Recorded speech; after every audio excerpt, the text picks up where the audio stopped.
Oh, good morning to you. Welcome back to the Today Show right across the country. Great to be with you. Now, listen, so many Aussies really right now understand the movement of our currency, the dollar, and the impact on our everyday lives. Doesn't matter whether it's your petrol, your groceries, or even the competitiveness of the company that you work for, and therefore the security of your job. So when you see headlines this morning that say global banks have pleaded guilty to rigging foreign exchange markets and then agreeing to pay fines worth more than $7 billion, that's the fine. You might just wonder who's been playing with your prices and your job. And we're not talking no-name banks here. 5 of the biggest, JP Morgan, Barclays, Citigroup, the Royal Bank of Scotland, they've all pleaded guilty to those US and UK charges. UBS also will plead guilty to rigging benchmark interest rates. The biggest fine went to the UK bank Barclays, just over $3 billion.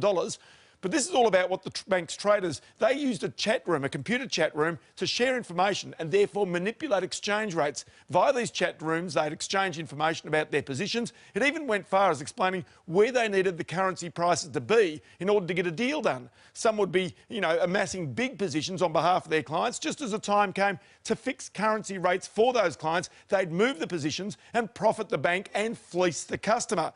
Evidence shows the conversations, largely in FX speak, gave clear ideas to rival firms where their position sat. Note they didn't compete and try and fleece each other, but the clients that they represented, but so carefully so they weren't caught out until now. One example of some of these text messages going back and forwards, hard muck up is the key, but I was taught early, if you don't have clients, you don't make money, so don't be stupid. In other words, fleece the client gently, so they don't know you're fleecing the client. But it makes you wonder now, doesn't it? We have an inquiry into currency movements ahead of Reserve Bank interest rate decisions in Australia.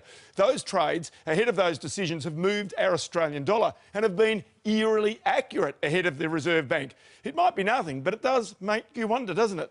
Let's go to the currency markets now and see where they are this morning. Can you trust them?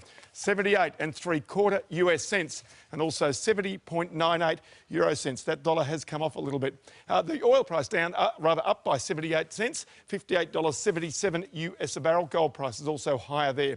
The Dow Jones index of US shares has closed down by 27 points.